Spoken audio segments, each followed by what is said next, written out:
The Ghana Health Service and the Mental Health Authority have marked Purple Month 2026, a campaign aimed at raising awareness on mental health and encouraging action toward accessible mental health care for all. This year's campaign is focused on moving from awareness to action in addressing mental health challenges across the country. Today on News Highlights, we focus specifically on women's mental health, that is understanding the unique challenges, conditions and pathways to well-being at every stage of life. Joining us via phone is a mental health nurse at Kpong Polyclinic, John Asari, to help us explore the importance of prioritizing women's mental well-being and breaking the stigma surrounding mental health. Good morning, Mr. Asari, and good to have you on News Highlights. Good morning. You are doing well. Yeah, I'm doing very well. And blessed and highly favored. Thanks for asking. Now, first of all, tell us about Purple Month and why mental health awareness remains important in Ghana today. Okay, so once again, I want to say good morning to your cherished listeners, yes, and viewers. Purple Month is just celebration of mental health.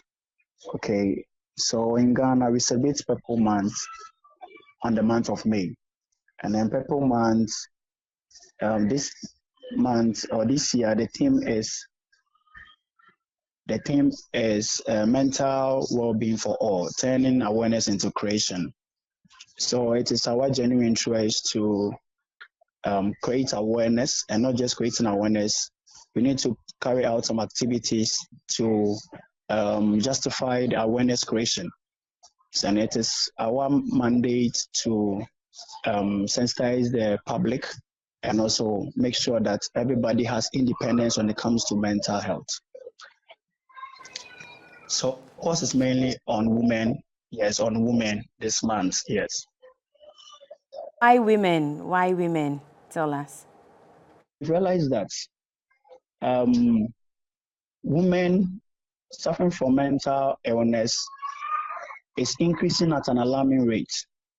So that has really brought our attention to it, that we need to educate women and then prepare them psychologically, emotionally, mentally, so that they'll be able to cope with mental health issues. So that has been our very important mandate or reason for celebrating women in this month.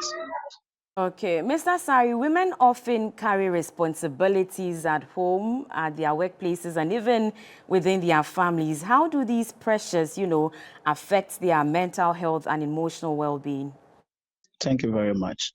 So one thing is that whenever you are stressed, whenever a woman delves into a tedious activity or is carrying out a tedious activity, whether at home or at a workplace, one thing is that there are some hormones which is being released into the bloodstream, which we talked about cortisol, and then we talk about adrenaline. Now these things affect women in the sense that when these hormones are being released into the blood, it kind of causes fatigue, decreased energy, and then also the burnout. And then women having their menstruation, we know that so many hormones, the estrogen and progesterone plays a role in the menstrual cycle. So during menstruation, the estrogen and the progesterone lowers, and then when it gets to what we call the ovulation, also the estrogen also rises. So you see that hormonal changes, the hormonal imbalances, which also affects women and make them have this mood swing. Okay, and then it also causes decreased energy and then extreme sadness. So it predisposes them to having mental illness. And that is the reason why we've taken it upon ourselves to deem it necessary to curb mental illness among women. Now, what signs should relatives look out for when a woman may be struggling mentally or emotionally? All right, thank you very much. Now we have psychotic symptoms Psychotic symptoms is someone exhibiting psychosis. Example is hallucinations, illusion, delusion. Yes, hallucinations, someone talking to self. The person is talking to self, trying to see strange images, which on reality of ground, there's nothing like that. Yes, that is hallucination. And then also we have illusion, someone misinterpreting objects. For example, I'm holding a phone, but I see it to be a snake or something else.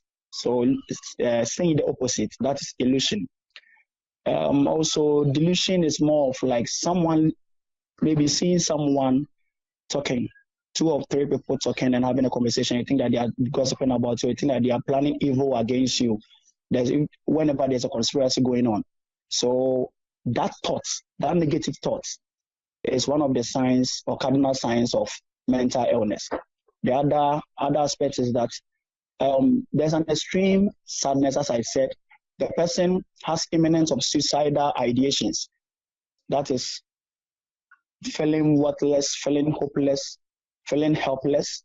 The person thinks that I want to end it all, and then I don't have any person in my life to help me or to support me.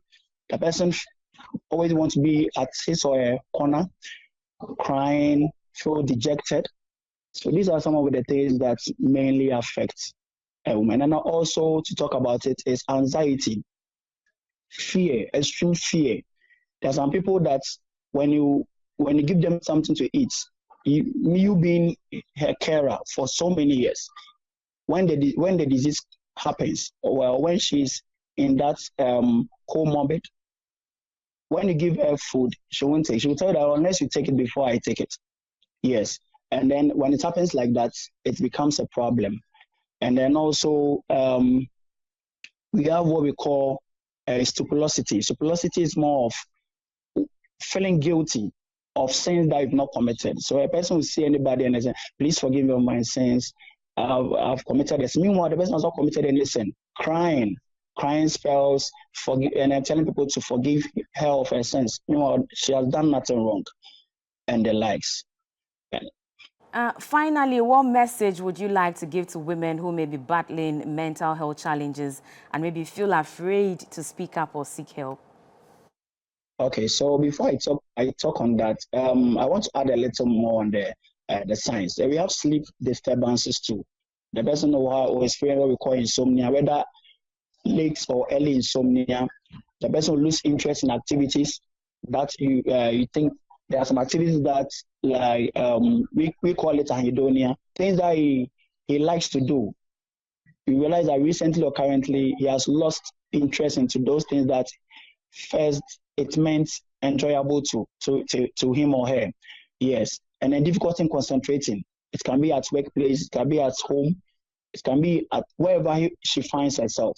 Yes. Now, what I can tell those who are battling with mental health issues is that we have so many ways to improve upon one's mental health. And one thing is that we need to engage in exercise, regular exercise. We eat healthily. Okay, eat well. At least try to eat 3 times a day. It also helps you and it boosts your immune system. Then you have adequate sleep. An adequate sleep is sleeping at least 8 hours. Okay, having an 8-hour sleep, that is a good sleep. Then we build strong and social support. There are some people that don't have strong support system. And when you break down, when you go through emotional torturing or psychological torturing, and you don't have someone to support you mentally, it becomes a problem. It's rather predisposes you or precipitates you of having mental illness. Then practicing stress management. Yeah, so sleeping, as I said, engage yourself in exercise, seeking for professional help. All these things helps. There is a philosopher, a doctor of philosophy called Naum Shpanta, and he said something. He said mental health is not a destination, but it's a process. Yes, if you want to get to Kumasi, it's not about you thinking about getting to Kumasi, but think about how you drive, because when you driving well will determine whether you get to Kumasi or not. So it's a process. You can't just take a day to have a good mental health, but it's a process. So having a good sleep, sleeping well, having a good interpersonal relationship with others, building a strong social support, practicing stress management, and even practice what we call meditation or mindfulness. Sometimes casting your mind on something that you love doing. Imagine maybe I go to church and then there's a nice memory verse that maybe the pastor preached about. I just cast my mind on it that, okay, there's hope for the future. So just that sometimes to shape or build your mental health. Mental health is like someone trying to work out. You want to build some parts of the body or your muscle. There's a type of training that you need to do to build your muscle. So if you want to build your mental health, it takes time. It's a process. And that was what Doctor of Philosophy Nahum Spanter was talking about. Sorry, there are some, battling mental health, challenges, but then their families, loved ones, partners have decided to keep them indoors. What advice do you have for these ones? Yes, keeping someone indoors worsens the situation. It worsens the situation eventually. As part of the Purple Month, one of the goals is that we want to break stigma and also speak out.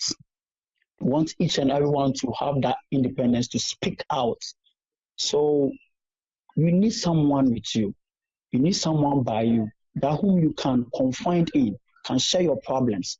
There are certain problems that you cannot deal with them personally. You need to share. So I encourage the carers, the caregivers, relatives, family members that if you have someone battling with mental health issues, please let the person speak out and seek for help. In case you think that this help is beyond you, please refer the person to the hospital and then let professionals take in charge and take over.